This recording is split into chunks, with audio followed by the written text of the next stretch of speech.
Good evening. I'm Joseph Fridman, Director of Communications and Corporate Affairs here at Ginkgo, where it's my fifth year.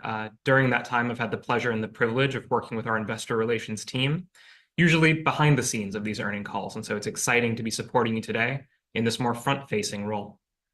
I'm joined by Jason Kelly, our co-founder and CEO, and Mark Dimitruk, our CFO. Thanks as always for joining us. We're really looking forward to updating you on our progress today. As a reminder, during the presentation today, we will be making forward-looking statements. These involve risks and uncertainties. So please refer to our filings with the SEC to learn more about these risks and uncertainties, including in our most recent 10K. Today, in addition to updating you on the quarter and the full year results, we're going to provide updates on our path towards adjusted EBITDA break-even, as well as customer progress in our cell engineering business across both our services and tools offerings, and the latest offerings in our biosecurity business. As usual, we'll end with a Q&A session, and I'll take questions from analysts, investors, and the public. You can submit questions for that to us in advance via X. Please tag your post with the hashtag GinkgoResults, or email us. Our inbox is investors@ginkgobioworks.com. I'll be checking that throughout the call. All right, over to you, Jason. Thanks, Joseph, and thanks everyone for joining us. We always start with our mission of making biology easier to engineer. And similar to last quarter, our focus for that mission is on these three key objectives. First, we want to reach adjusted EBITDA break-even while maintaining a cash margin of safety. And we ended this quarter with $562 million in cash and no bank debt, and significantly exceeded our original cost-cutting target for 2024. You're going to see this reflected in a dramatically reduced level of cash burn in Q4 versus Q3. And I'm really happy to see this. A cash margin of safety is what protects Ginkgo from having to raise capital in conditions that aren't favorable. And we want to keep our cash war chest large while reducing cash spending and expanding our sources of revenue. This is a simple strategy, right? Just drive the cost down and keep expanding. And we executed on it really well in the second half of 2024. And we will keep pushing on it in 2025. That is not changing. Second, while we cut costs, we need to keep serving our current customers and adding new customers. Q4 saw us achieve a record number of technical milestones in a single quarter, showing our team's ability to continue to deliver great new science for our customers. I'm really proud of that delivery across the team. Finally, we want to grow our cell engineering revenue and continue to expand our tools offerings, which I'm going to talk a lot more about in the strategic section. Okay, I'm excited to get into all of that, but first I want to hand it over to Mark to discuss the financial results for the quarter. Thanks, Jason. I'll start with the cell engineering business.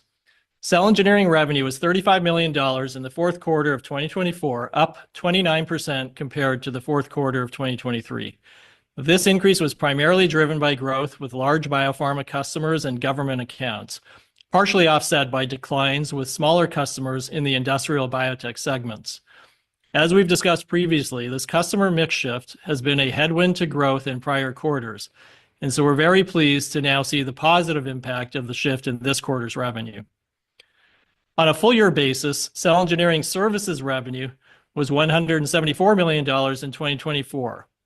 As a reminder, in the third quarter of 2024, Ginkgo recognized $45 million in non-cash revenue from a release of deferred revenue relating to the mutual termination of a customer agreement we had with Motif Foodworks, one of our platform ventures.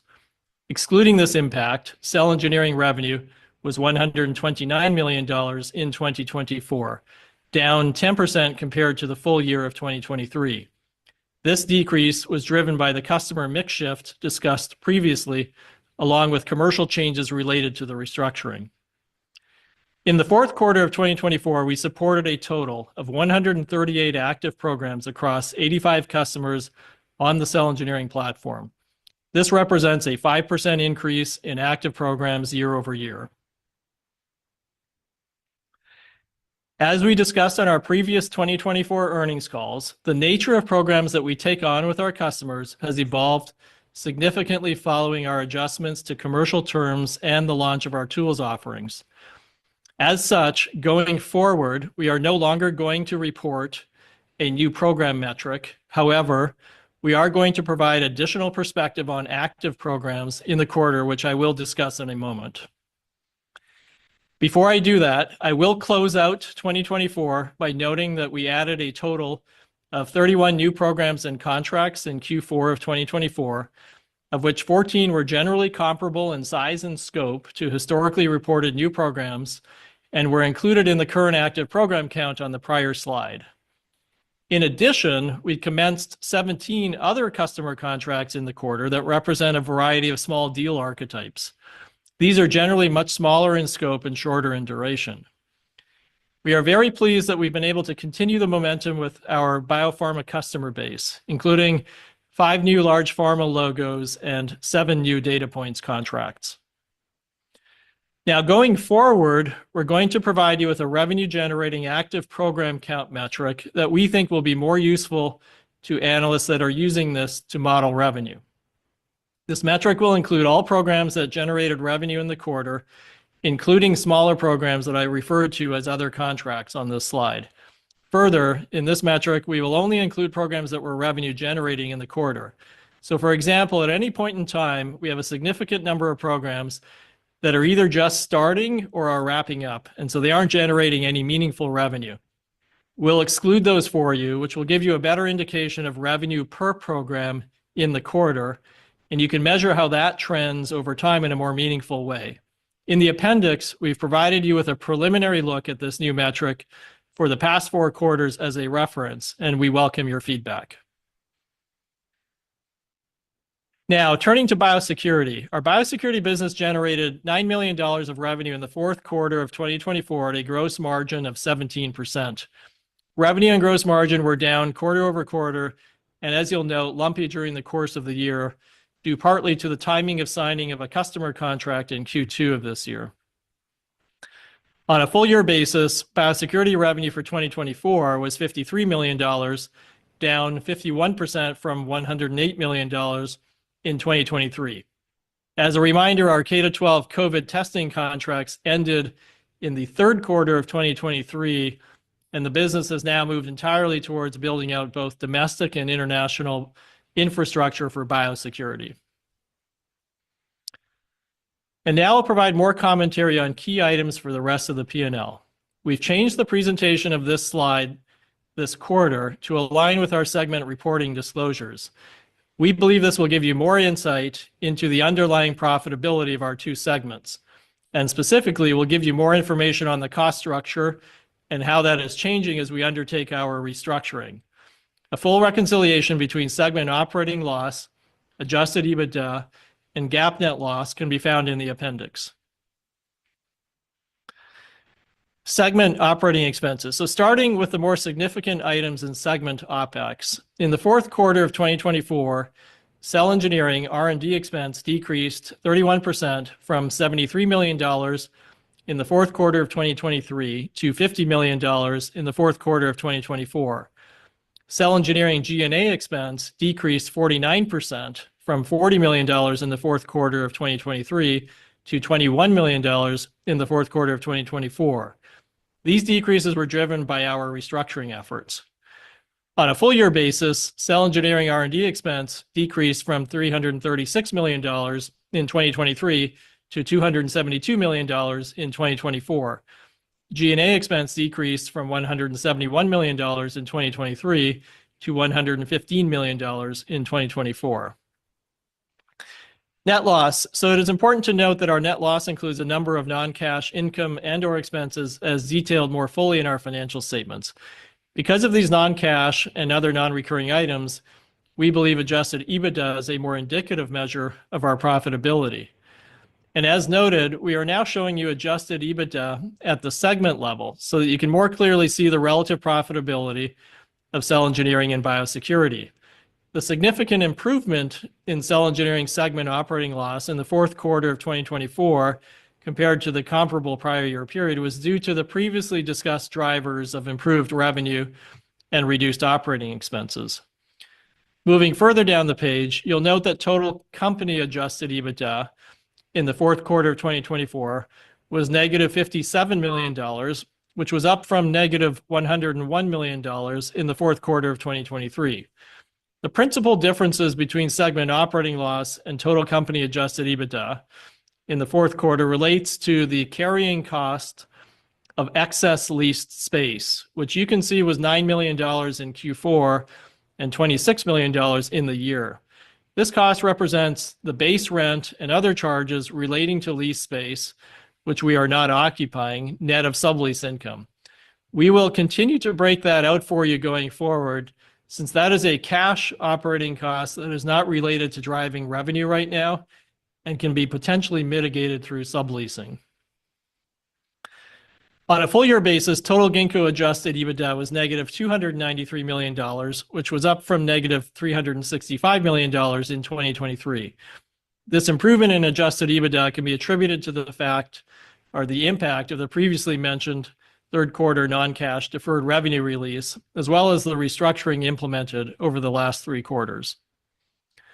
And finally, I'll just make one additional comment relating to cash burn in the quarter.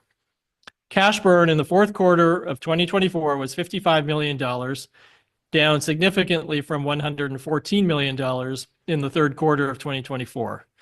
This significant decrease in cash burn sequentially was a result of the restructuring, and it was further impacted positively by higher revenue, which was partly driven by the successful completion of a number of technical milestones in the quarter, as mentioned by Jason. We would further expect to reduce the cash burn run rate significantly from this level by the fourth quarter of 2025, though we expect some lumpiness in the progression during the year due to timing of working capital and one-time payments. Jason will discuss our increased target for OpEx reductions later in the presentation. As we did last year, we'd also like to provide you with some updated data points relating to downstream value share.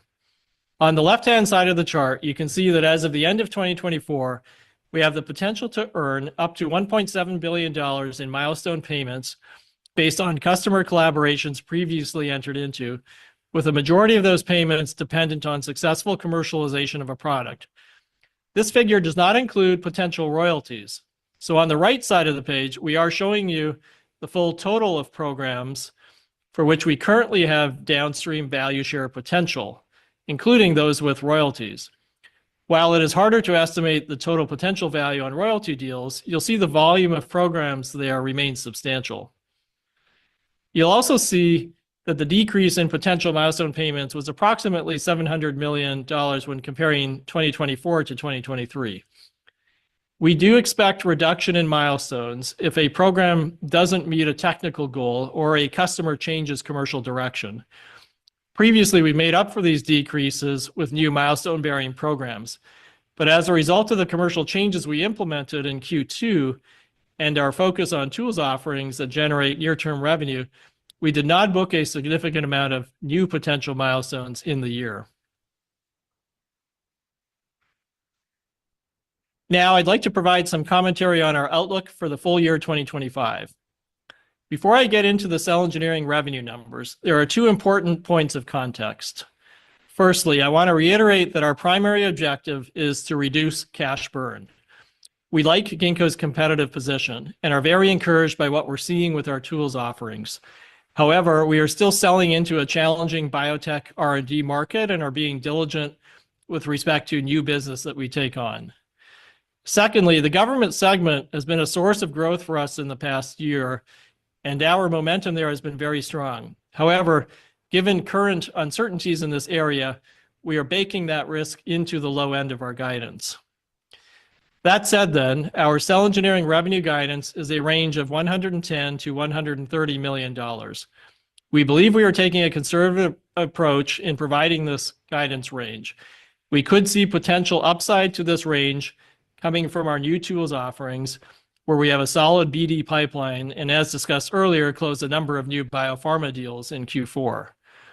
Our biosecurity revenue guidance for 2025 is at least $50 million.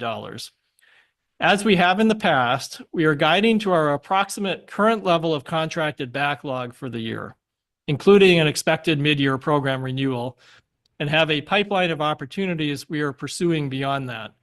Also, to clarify, this business is almost entirely dependent on government funding, which is a risk we have been managing since we started operations in the biosecurity space. And so we are providing guidance here under the assumption that our government contracts continue. And finally, we expect total revenue for the year 2025 to be in a range of $160 to $180 million. In conclusion, we're pleased with our overall execution of the restructuring thus far, as evidenced by the reduction in cash burn in Q4. We are very encouraged by the early traction we are seeing in tools. However, we also acknowledge that we continue to operate in a very uncertain macro environment. We believe we are taking a prudent approach to managing both our risks and growth opportunities along a path to adjusted EBITDA break-even by the end of 2026 and maintaining a cash margin of safety. And one final footnote. On the financial reporting front, I can confirm that we remediated our SOX material weakness and wanted to express my appreciation to the team for all the work that went into addressing that. So back over to you, Jason. Thanks, Mark. Similar to the last 2 quarters, I'm going to use the first strategic section to focus on Ginkgo's efforts to reduce costs and update you on our restructuring efforts. Next, I'll cover our expansion into life science tools and services. This is a big change we made last summer. We now have some data on how it's going. We're seeing a market trend in the biopharma industry towards needing more data for AI models, where customers haven't been well served by traditional life science tools companies and CROs, and I think there's a nice opening for Ginkgo there. Finally, I'll share more details on the specific tools and service offerings in Ginkgo Data Points and Ginkgo Automation, where we've been getting good traction with customers over the last 6 months. Okay, let's get started. All right, so when we announced our restructuring less than a year ago, we set a $100 million spending cut target for 2024, with an additional $100 million reduction set for 2025. In our Q3 call last November, we reiterated those targets, having achieved a considerably accelerated site consolidation and cost takeout. Today, we've achieved $190 million annualized run rate reduction through Q4 when compared to Q1. That's partially offset by a headwind where we have increased rent charges related to the BioFab 1 facility, and you can see that reflected in our quarterly cash burn in Q4 2024, being reduced down to $55 million. As I said, having a cash margin of safety is very important to me, as that is how you avoid having to take on a dilutive fundraising when you don't want to. And so I'm absolutely thrilled to see the progress on our cash burn here, while still having over $560 million in cash and cash equivalents with no bank debt at the end of Q4. Among our peers pursuing advanced technology and AI and biotech, we're in a really strong position, and we plan to keep it that way.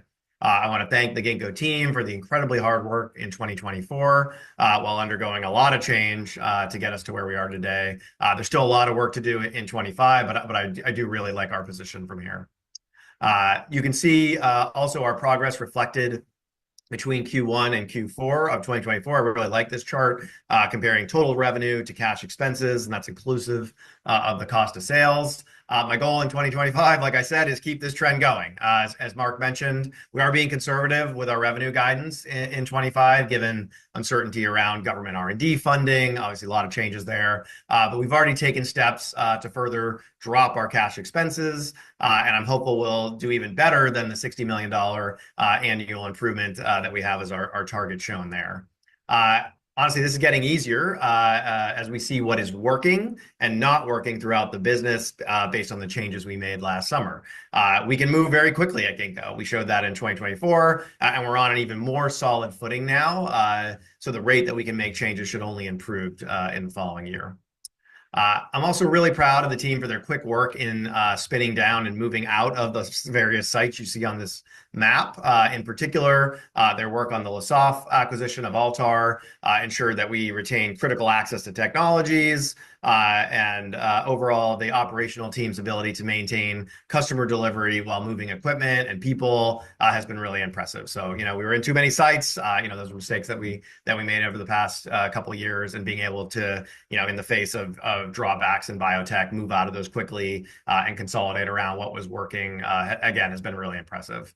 I will say, please don't hesitate to reach out If you are growing biotech, looking for space in Cambridge or Boston, I am the friendliest biotech landlord here. We've been making headway on subleases, but we still have a lot of lab space available that we'd love to get you into. I want to note as well that despite our site consolidation, we still maintain technical and programmatic teaming and corporate entities in Europe that are at work and delivering on our European contracts, including a very exciting new one that I'll mention later today, the Ranger program. Okay. All right. So let's move on to the next topic. All right. So, I mentioned Ginkgo's been expanding outside of sort of our original solutions business into tools and services. So I want to give a little more color on that for where we're headed in 2025. So the first bit here is you can see our historic solutions activities. We were really selling to sort of the head of R&D of a large biopharma, right? And so this was a deal, kind of like the deals you would see negotiated at JP Morgan. They took a long time to close. They were large programs, multi-year, big checks, and they included downstream value in the form of milestones or royalties. The big change in 2024 was, in addition, we're still doing those solutions deals. We started selling tools. And for tools, the customer could, is sort of not the head of R&D, but someone that reports to the head of R&D, or maybe reports to the person that reports to the head of R&D. And this is really, if you look on this chart that I quite like, at the high end, we have sort of a lot of customization and technical risk taken on by a biotech company. So, an extreme form of this would be a small biotech in Cambridge developing a unique drug and hoping to license it to a large biopharma partner. So that sort of asset licensing model is at the high end of technical risk, the high end of customization. You also get a lot of value for that, right? You can get bought out for, you see these multi-billion-dollar deals for preclinical or at least clinically proven drug assets that are pre-commercial. As you go down that curve a bit, you get to our solutions business at Ginkgo. These are highly customized, right? We do these deals with Novo Nordisk and Merck and Pfizer and so on to support drug discovery or manufacturing R&D. We are getting large milestones and royalties, and Mark shared sort of the aggregate numbers there, more than $1.7 billion of milestones, and then a whole bunch more royalties on top of that. However, again, highly customized, and we are taking on some technical risk. We met more technical milestones than ever in the last quarter, but sometimes we don't meet them. And then that hurts us on the revenue side. And certainly we're dependent on customers to commercialize to see the really big value in the downstream. And so that's great. As I'll talk about in a second, it just takes a while to get to. That dotted line in the middle sort of represents where you go to the point where you're not customizing as much, you're not taking technical risk, and so you lose that reach through into the customer's revenues on their products. But you get what amounts to a more easily scalable business. And so we're going to talk about Data Points, which is our business that's most akin to like a traditional CRO, contract research organization, generating large data assets for customers to order often for AI model training. I'm not going to talk about as much today, but we've released AI models up on the web that folks should try out. And then finally, the other business where we're seeing a lot of traction is we're an equipment business. We're selling our automation platform here at Ginkgo, and that has been going really, really well.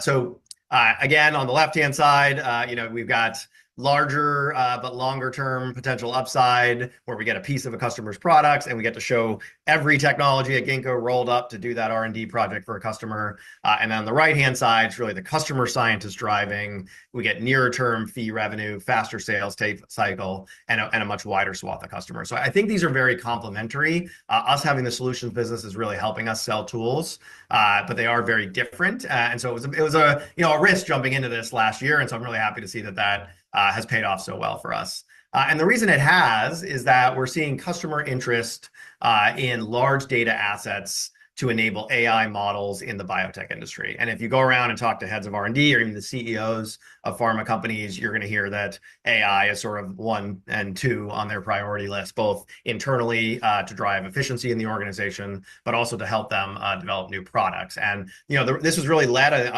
kicked off by there's a partnership between Genentech and Recursion a few years ago that sort of demonstrated the applicability of this in particular in the area of target discovery, which I'll talk about later in Data Points. But I think this kind of was a little bit of a kick in the butt for the industry, and you saw a lot more people getting interested in this. And as the AI models have improved from the tech industry, it's only driving more of that.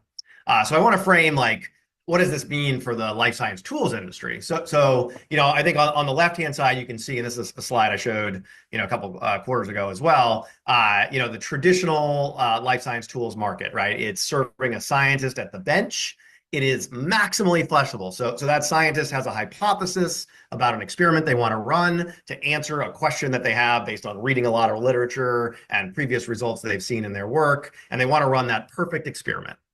All right. And that perfect experiment, they want to run it tomorrow. So they need all these reagents to be able to show up on very short notice. And they need to have a bunch of equipment and assets available to them right on site.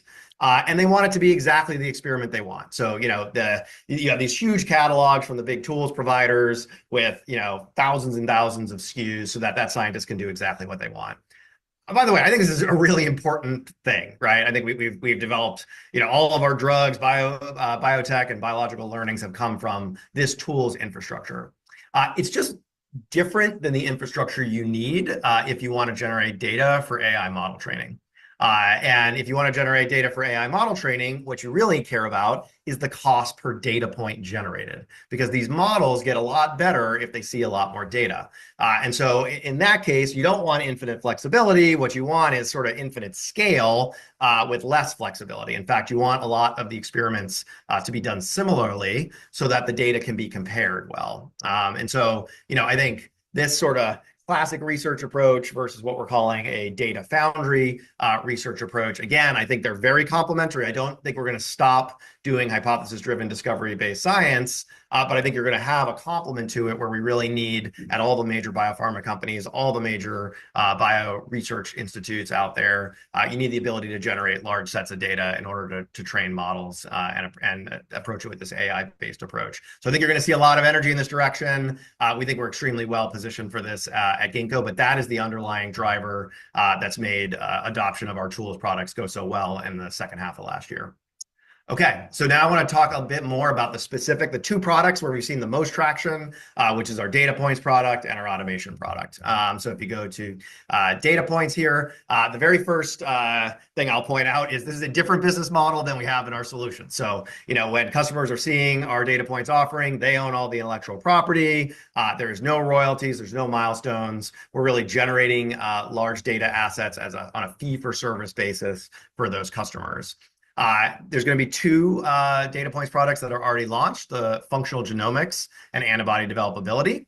So I'll talk about functional genomics first. This is really exciting. So this is pretty similar in spirit to what I mentioned with that Genentech Recursion partnership, where you're really using AI models to do target discovery, to find new targets to develop drugs against in disease models. And often a customer will have, for example, a cell type that they've maybe developed in-house that's relevant to their disease, or maybe they want to take a standard one that's used out in the academic literature, and they want to perturb that cell type. And what I mean by perturb is they want to either hit it with a chemical library, so think 10 or 30,000 chemicals that they might have in a compound library, or they want to perturb it genetically.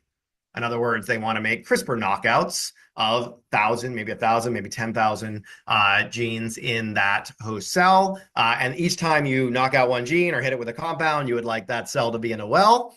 And then you would like to read out a high complexity measurement on the performance of that cell. And we have a few different types of measurements we can do, but most popular so far has been transcriptomics. And so we are able to give you a readout of the transcriptomic profile, but we can also do high imagery, both cell painting and bright field on that cell to give you back those sort of many thousands of cells with these high content outputs. We've done this now in 100 different human cell types that we've worked with at Ginkgo, but you can see the ones that have already been onboarded for that high content transcriptomics drug-seq on the left there. We've been doing for customers, skeletal myoblasts, normal skin fibroblasts, HeLa cells, CAR T cells, so on and so forth. And we don't really have an issue bringing cells online. We've had a really good hit rate doing that. So again, we're happy to work with customer cells or cells that we have here at Ginkgo. Also, a thing that people have really liked is we've just gone ahead and put some data sets that we paid for and developed here at Ginkgo just online so that folks, AI and ML teams can just work with them and see the format of data that you get out of data points. And so I'll draw your attention to the GDP X2 data set. It's our biggest data set we've launched. It's nearly a terabyte of data. There's 85 chemical compounds here. I think 6 or 7 of them are sort of controls, and the rest are drug compounds. We then hit 4 different cell types with 6 different concentrations of these drugs and 4 replicates of that. Again, in 384 well plates. And then we do a transcriptomic readout of that. We put all that data online. It's about 200 gigs per cell type across those cells. And so download it. You can hit that QR code, download and play around with it. And that's been a really good way to bring in new customers for that product. It shows people exactly what they're going to get.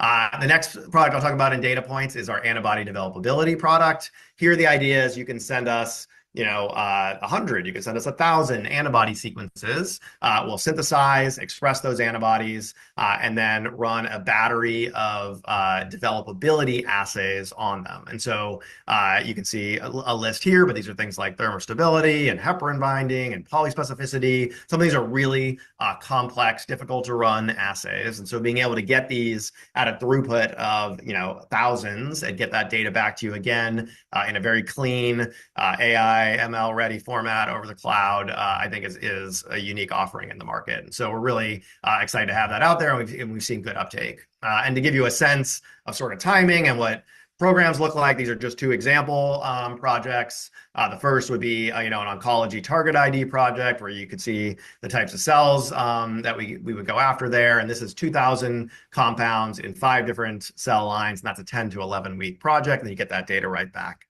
The next one over would be for an Alzheimer's target ID. Here, interested in a genetic perturbation, so doing those CRISPR knockouts, in this case of 1,000 genes across 3 cell types, and that's a 9 to 10 week return on that data asset. And you can see on the right-hand side the illustration of the different types of data formats that come back to you. So again, really excited about this. The only thing I will mention is upcoming out next will be RNA data services, and we also recently released an RNA AI model, so you can see the types of design tools that you can generate by using these types of data assets. But again, this is something that'll be coming up, and we encourage folks that are working in the RNA AI space or RNA drug discovery, if they're interested, to give us a call. It'll be exactly the same as the other 2 offerings in terms of IP rights and no royalties, fee for service. So if you're looking for large data sets in RNA, also give us a call in addition to the functional genomics and antibodies. Okay, so that's what I want to say on data points. I'm going to move on next to Ginkgo Automation. I was in, I guess, near the end of January in San Diego for the Society of Lab Automation and Screening SLAS conference. And it was really exciting to be there because there's actually a ton of interest in our reconfigurable automation carts, our rack technology. You might remember this came in through an acquisition of Zymergen a few years ago. And this is one of the big reasons we acquired that company, was we felt that they had really unique automation assets. This had been started, I want to say 7 or 8 years ago now. And then they had a previous generation of these carts were available when we acquired Zymergen. And then over the last 2.5 years, a lot more work has gone into making it simpler, easier to manufacture this new generation of the carts. And so we're really happy to launch them at SLAS and get the reception. Just so you understand how these work, we have inside the cart a piece of laboratory equipment. So this is coming from any lab vendor you want, right? So this is a piece of lab equipment that's been developed at the lab bench or for the lab bench. And then there's a robotic arm, okay?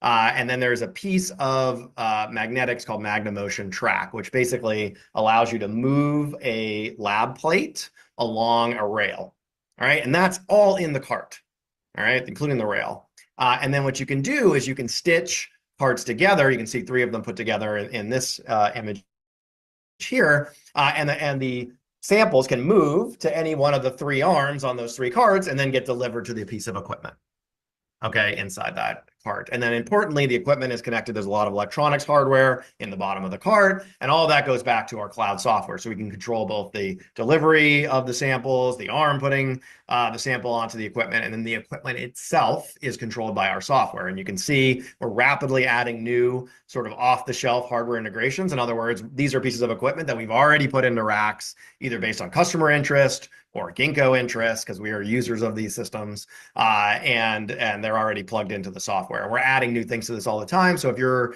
interested in integrated automation and a piece of equipment you want is not on this list, just let us know, and we'll get it added. We did, so prior to acquiring Zymergen, they had actually started to sell this hardware. In my infinite wisdom, I stopped them from selling Ginkgo from selling that automation once we acquired the company. Happy to be doing that now. But in the meantime, it was actually sold to both a national lab and a pharma startup called Octant. And Octant's a good case study. I mean, this is like it's about a like 80-person company, 100-person company. And they have a very small automation team. It's like one automation engineer and a couple operators. And they're running, and this is, numbers that they've shared, 400,000 samples a month, recently hitting 150,000 samples a week. This is a 7x throughput increase over their manual processes and an 88% reduction in hands-on time. And it's let that lean team really be able to generate a scale of automation or sort of a scale of data generation that would traditionally require a pretty large dedicated automation team and a work cell that's designed to really do one very specific reaction. And in this case, Octant's been able to use it to do a number of different things. You can also see our setup here in Boston. Unique among automation equipment vendors, Ginkgo uses our own automation. So because of our solutions business and because of data points, we do a lot of biotech R&D here in our facility in Boston. So you can see, these are actually the older generation of the automation carts that we have been bringing into Ginkgo Boston over the last couple of years since the Zymergen acquisition.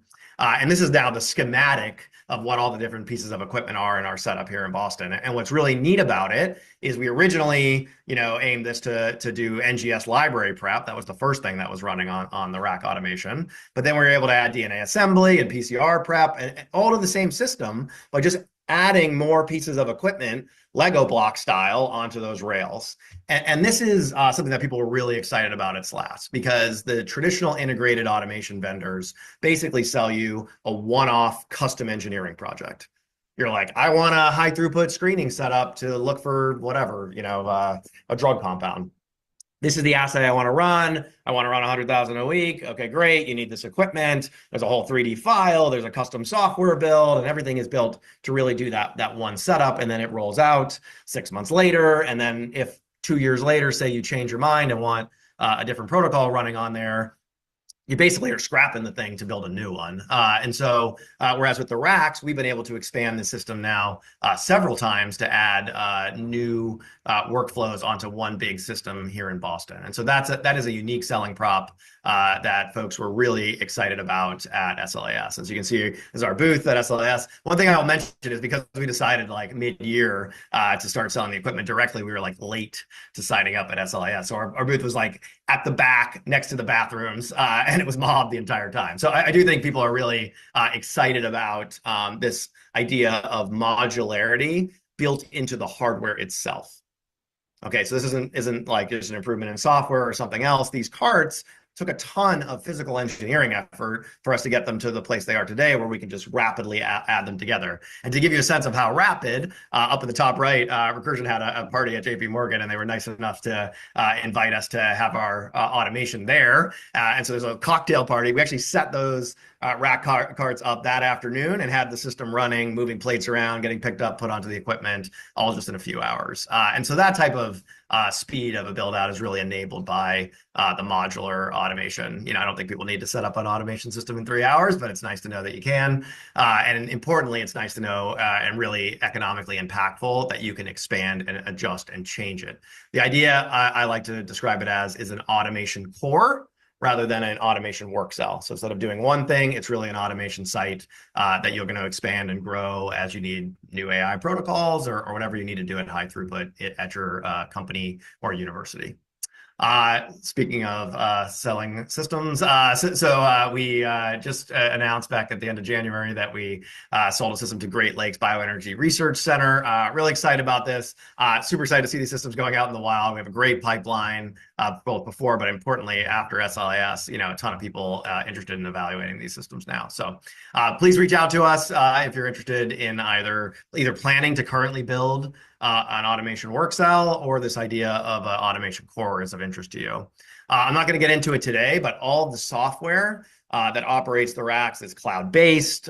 We have a constraint-based scheduler, which we really think is leading in the industry. We have a form, we basically monitor with cameras all the systems, and we can do a lot of at a distance debugging, not just of the tracks and the arms, but also of the equipment itself on the system. That's really neat, and early customers have liked that.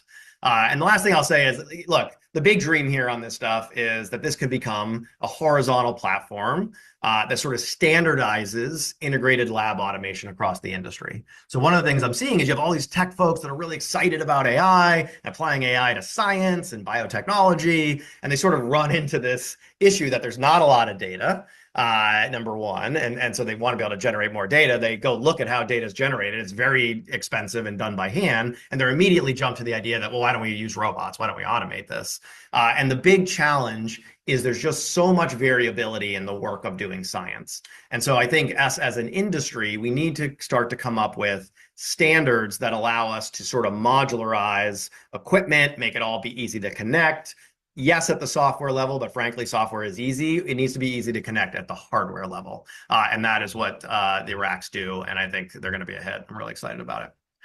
Okay, the last thing I want to talk about is we're not going to have a ton of time today to talk about biosecurity in general, but we are getting started on some very exciting biosecurity work funded by the European Health and Digital Executive Agency, HADIA, through the EU for Health program, linked to the key priorities of the Health Emergency Preparedness and Response Authority, HERA, at the European Commission. We'll be leading up an international consortium for a project worth up to 24 million euros to make what I've been thinking of as sort of like a bit of a Star Trek nerd, tricorder for disease. And so the idea here is to have sort of point of care sequencing and metagenomic NGS available to look and say, hey, I'm sick, what virus do I have? And the best way to do that would just be to look at the genome.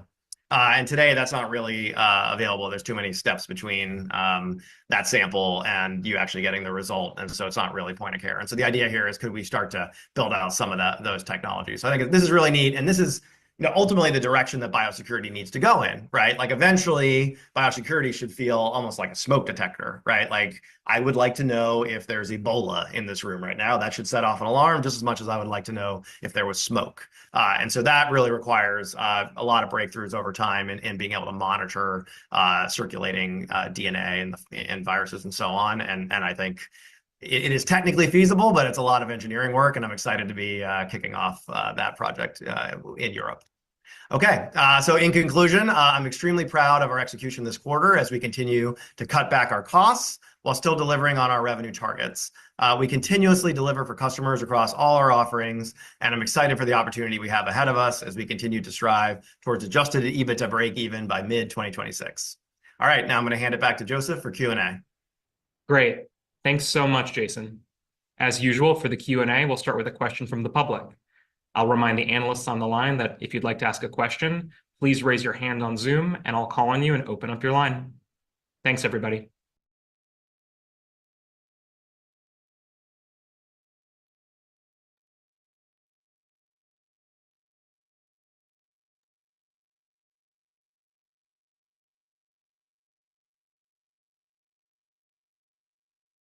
All right, let's get started with a question from X. So this was in response to our post. It comes from Bisbee.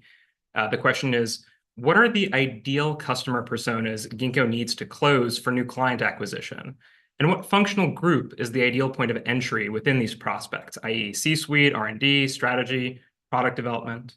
I'll go with, I saw Jason's hand up first after that. Yeah, happy to take that.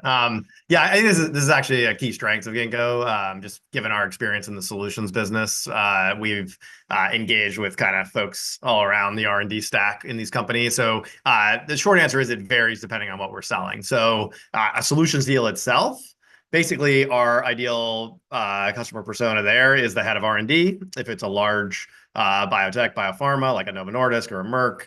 And if it's a small biotech, it's the CEO. because we are doing basically an outsourced research project. We're almost like an outsourced R&D team for that R&D leader. If we're selling data points, it's going to, if it's a drug company, really a lead for a drug program. And so that means there's a lot more of those than heads of R&D. So that's exciting to me. It gives us kind of a wider set of folks to engage with. But there's still sort of like 1 or 2 levels below that head of R&D. And then finally, if it's automation, it's the kind of folks that are at that SLIS meeting. It's really the kind of automation leads in these companies who are usually responsible for building out a new work cell or integrated automation setup. That's what I think that's going to change over time. Like I'm knock on wood, I'm sort of optimistic that the racks are such an innovation in the industry that we could ultimately see it just requiring the addition of a new cart to an automation core to bring online a whole new workflow. And so then you might hear from just someone on the technical team who wants to automate something, and they give us a call to add that piece of equipment to their existing core. But for today, when we're doing these first sales, it's really sort of the heads of automation at these various large and mid-sized companies. Thanks so much. Jason, I've opened up your line from Morgan Stanley. Hi, this is Jason on for Tejas. Thank you for taking our questions. So I guess starting off, maybe just a question on the 2025 guide. What are your assumptions in the 2025 guide for some of the new offerings Ginkgo has launched, namely tools, data points, and Ginkgo automation? Are you anticipating material contribution from any of these offerings in 2025?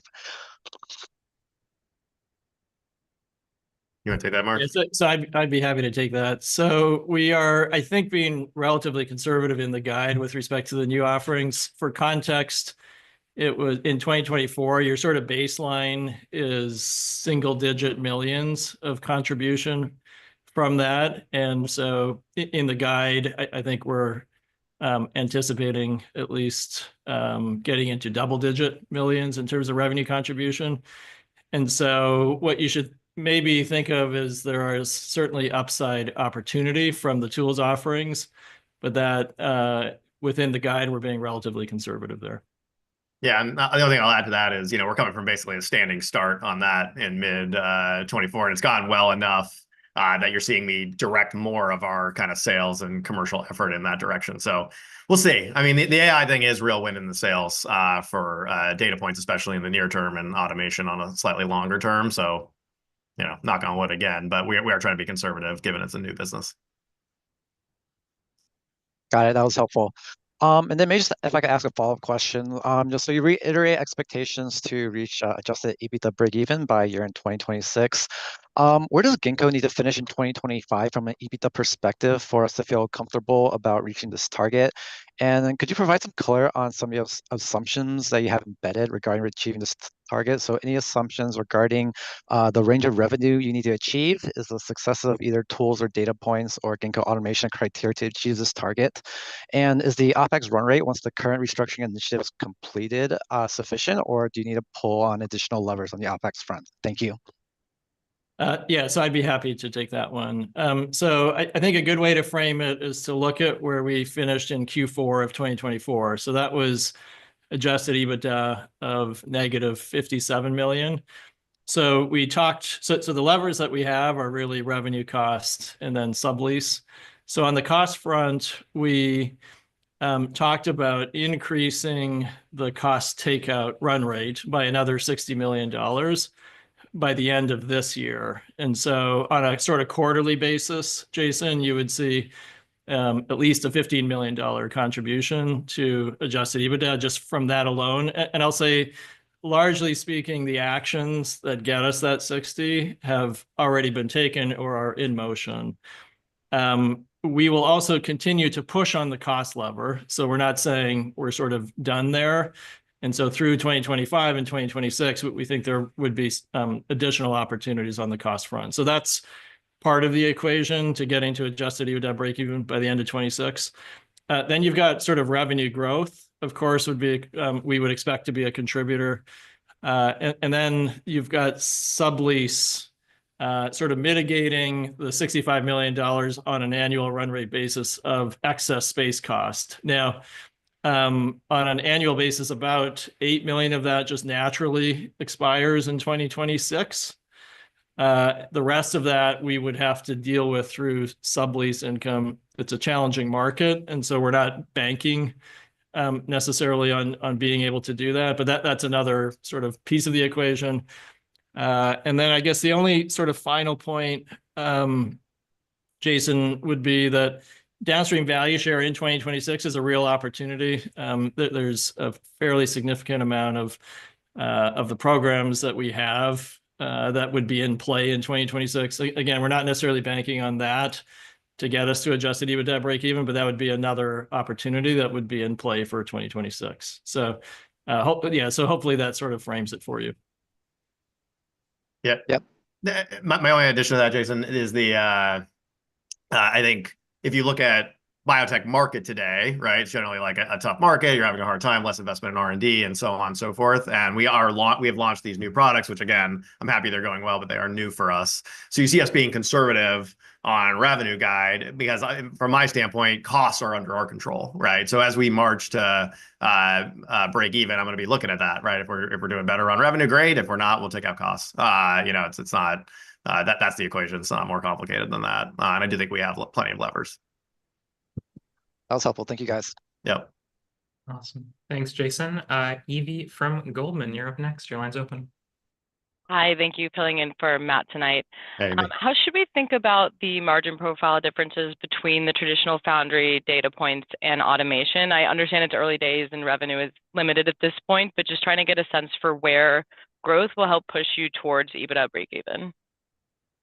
Yeah, so on the data points businesses or the tools offerings, we are really targeting, the way we think about margins is we really target what you would see in kind of a solid sort of CRO services market, so 40% plus gross margins. I will just say the business is still not even close to being at a scale where you can really understand sort of what's possible in terms of gross margin. We do think our offering there is pretty differentiated. We also think we have a way to sort of scale into growth in a cost-effective way. So that's generally how we're targeting it. On the compared to the traditional solutions offerings, you'll remember that we were using, to some extent, downstream value share there as part of the thesis in terms of getting to margins. And so we were willing to do business at a sort of much lower kind of gross margin profile. And that of course has evolved. We're no longer sort of willing to do that. And you see that kind of in the cost structure coming down. And so, but that's how we're thinking about the tools business, Evie. Okay, that's super helpful. And then what are you seeing in your sales funnel now that you've opened up your sales process towards more tools? Are you seeing the volume pickup you sort of expected through the less customized, less risky offerings?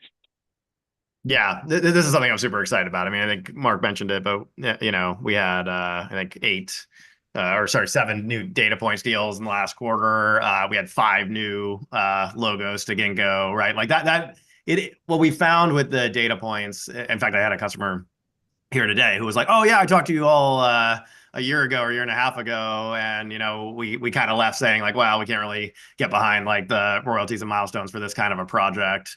And so I assume you listened to us, and that's why you've updated your business model, right? Like, and so like, sounds great to me. We have this. These new interactions, even with places we've talked to before now, where like they're basically introducing us to procurement now, and we're treated much more like a straightforward kind of CRO interaction. It's way faster to close. And then what we're finding with data points is we can do kind of a smaller proof of concept. People want to try it out. Like I encourage customers listening in on the call, you can do a relatively small project, 100K here, 200K there, to generate a data set and see how it works in your area, in your cell type, and so on. And then if it looks good, you can generate a much larger data set specifically for model fine-tuning or other ML. And so that, again, it feels pretty good. It feels very different than when we were selling solutions. It's certainly been like wind in my commercial sales. So yeah.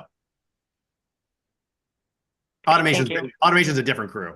Like I would say that is really, it is more of a sales cycle where you're going through. They're planning to do a build out. At least for our first installs, you'll see us go in with kind of like a traditional automation sales cycle into like a work cell type build. However, I think again, what's unique about the racks, and we were even seeing this with companies like Octant, you can just add to them in small batches after that, right? So if we can just get in places, I think then we'll have a much quicker sales cycle than is traditional and integrated automation.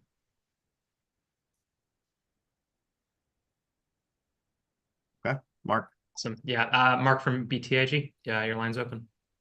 Great. Thanks, guys. Can you hear me? Yes, we can. Excellent. So I know the new administration has been in office not terribly long here, but I'm just curious, in your biosecurity guidance, you assumed no change to any government contracts. Obviously, there could be some changes, right? So help us to just better understand who these contracts are, which agencies they're with, and give us a sense, maybe just remind us if you think there are synergies remaining between your biosecurity business and your core cell engineering business. Yeah, I can give a few comments there. So we do have government contracts both on the cell engineering side and the biosecurity, as you're mentioning. The cell engineering contracts are much more like traditional R&D contracts, again, places like DARPA and ARPA and so on. And there, I think you have seen with this administration coming in and making, changes. Certainly, the research universities are being impacted pretty quickly by changes to how they're approaching research funding. I will say, and this is part of the reason why we also were conservative on the guide for this year. We don't want, we don't want to count on things. We'll see what happens. I will say, I think we're in the era with this administration. Certainly, my interactions in DC, where the new leads have not, they're either just getting in or aren't even yet in for a lot of these agencies. And certainly their deputies are not in place yet. And so all you're seeing in advance of that is cutting.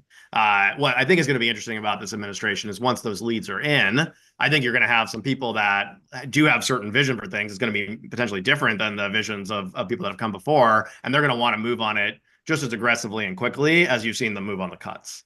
And that represents an opportunity, I'd say less of an opportunity on the research side. I think research will just be research. I do think research money will keep flowing, and there it's maybe just question project by project. But on the biosecurity side, that could really go just in wildly different directions depending on what the administration's plans are. Obviously, we've gotten out of the WHO. There's big impact on CDC, one of our contracts with CDC. Where do they go with all that, right? Are they going to have an alternative to WHO? Some of the programs we have, these are even programs outside the US, like we do, like we mentioned before, monitoring in airports in Africa and in the Middle East and so on. Those could be real assets for some of the things that previously were being relied on, just voluntary reporting from countries in the WHO. We could now maybe monitor those with hard technology. And I think that's something that could appeal to this administration. But it's early days because we don't really have the leaderships in place yet in some of those. Okay, great. And by the way, you've done a nice job on the cash burn reduction. Yeah. Clearly, you've made a lot of changes to the company in the last several quarters. But Mark, you talked about how you'll no longer report a new program metric. Maybe just remind us what we should be looking for.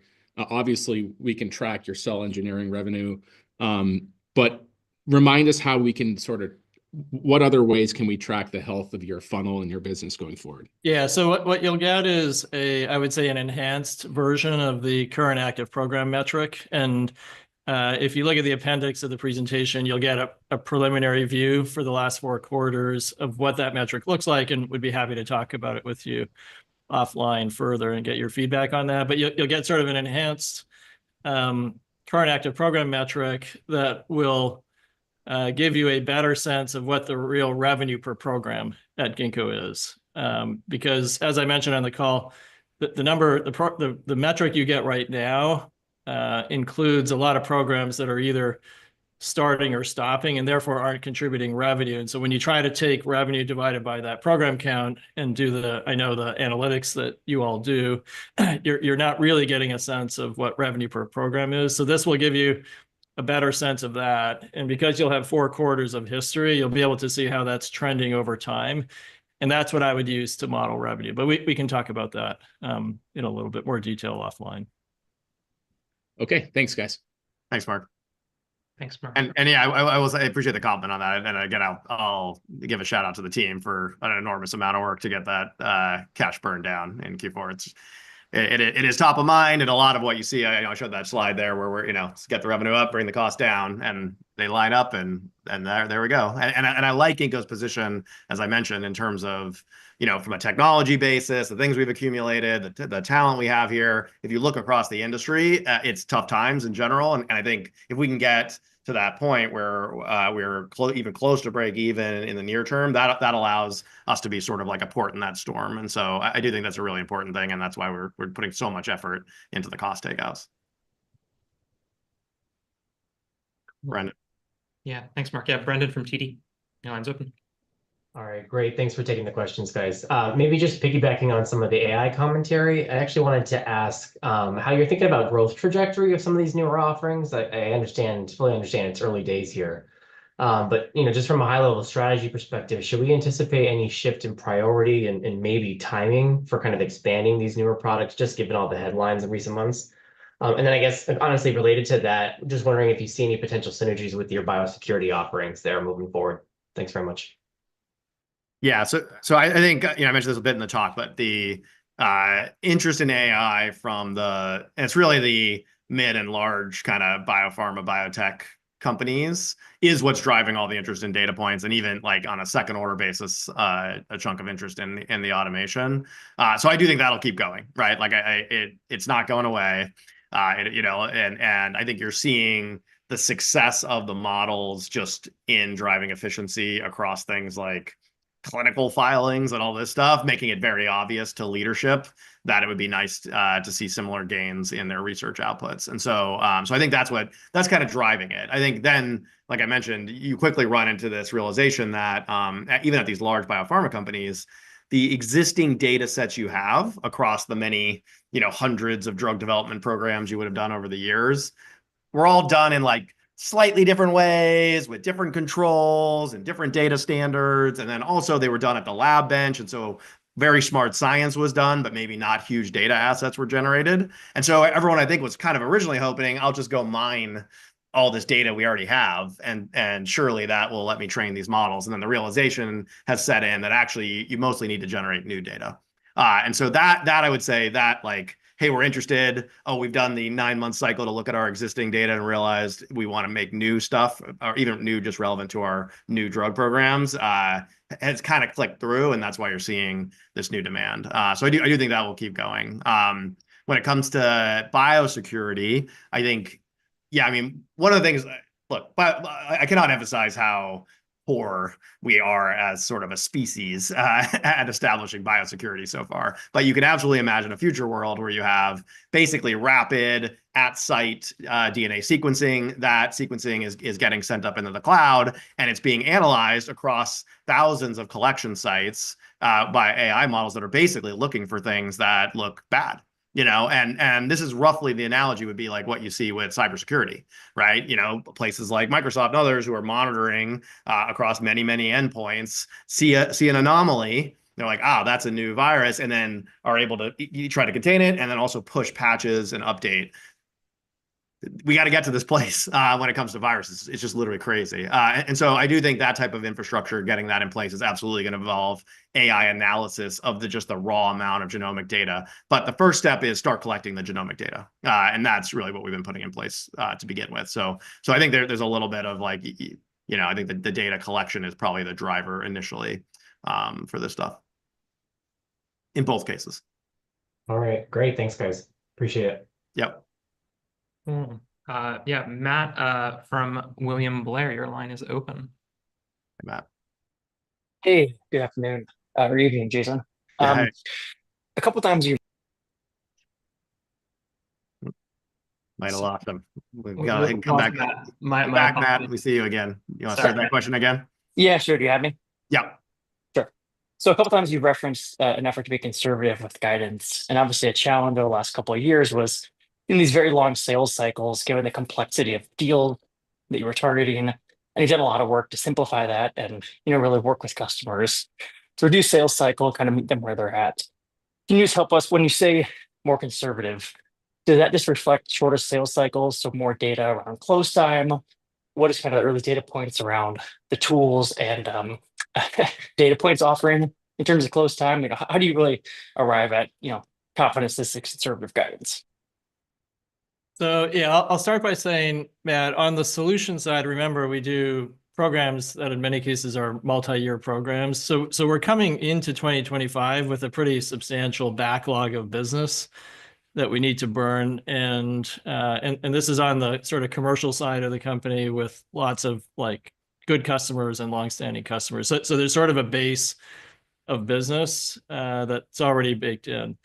When we say conservative, we're really talking about some uncertainty around the government side of solutions. Government has been a source of growth for us when you just look at the numbers in 2024, and was expected to be a source of further growth in 2025. And just given sort of the current environment, very specifically, we thought we should be conservative on that piece of solutions. And then finally on tools, like Mark, I said, that was maybe in 24, that was what, 15-20% or something? Yeah, of revenue. So you can look at you'll see it in the 10K, the percent of revenue by industry segment, but government was sort of roughly speaking about 20 million of revenue for us in solutions in 2024, and we would have expected that to grow in 2025. So that's really, Matt, what we mean by conservative. And then on the tool side, I think you heard me say it in one of the earlier questions, but we, starting from a base of effectively zero, have sort of modeled in the guidance, getting into kind of double-digit millions of revenue, but not beyond that. We do see potential just based on pipeline to do better than that in the year, but that's not in the guidance on the tool side. Okay, thanks. And then Jason, the vision of, building a company that can accelerate and make R&D more efficient, maybe it looks a little different today with data points and with tools, but that's still really where you're headed. And I would think that, over time, there could be a number of customers that might, work with Ginkgo in a number of different ways, both on the automation side, maybe doing some data points projects, and then larger enterprise efforts. Do you have any of those examples yet? Is that something over time you think you can get to? And what's kind of the path from here to there? Yeah, there is sort of like an interesting like flyer. So yeah, Ginkgo's missions make biology easier to engineer. Data points and tools very clearly fit into that. It's infrastructure we built. We can go to market with it quickly. We can sell it in a new way. All that, again, was a hypothesis last summer that has now been proven true. So I'm really excited about that. It takes something like robotics, right? I mean, that robotics infrastructure obviously is relevant to biotech research, but it's really connecting laboratory equipment into an integrated setup. You could use it for other types of laboratory work as well. Certainly, we expect demand and have already seen demand in our funnel from things like diagnostics companies and things like that. I think you'll absolutely see that as a base of customers for us in automation.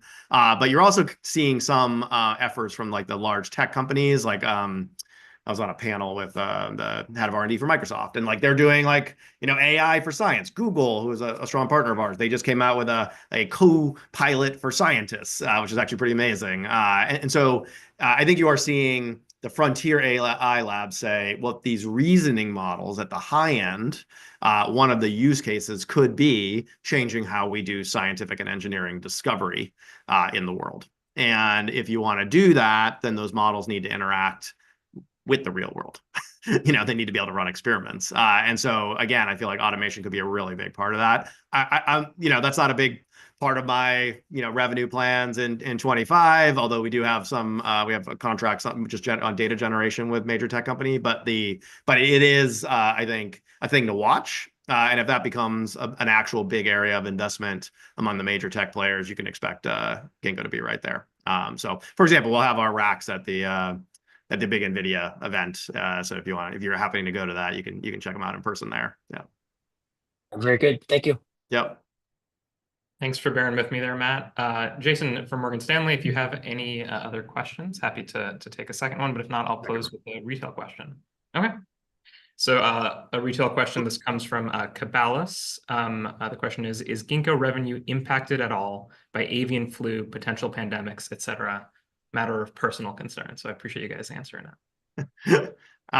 So I think, like H5N1, well, here's what I'll say about biosecurity. It's we've been building out the infrastructure, obviously, to support persistent pervasive surveillance in between certainly pandemics, but even in between various regional outbreaks. Like there's some horrible thing that came out in like DRC I just saw today, right? So you're going to have these, you're going to have regional stuff that creates spot demand, and then the occasional larger, more global thing. I mean, H5N1 has pandemic potential, like end of story, right? So it's just one of these things you have to watch at the human transmission level, and if it does, you should absolutely again expect us to be right there, like we were during COVID, to just lean right into that and grow. But then there is an interesting angle around. I mean, like, egg prices are up, right? There's a reason for that. And so, I do think there's also an angle there, potentially with biosecurity, just around, preserving food security and food pricing, which I think is something that's of interest to this administration and just all,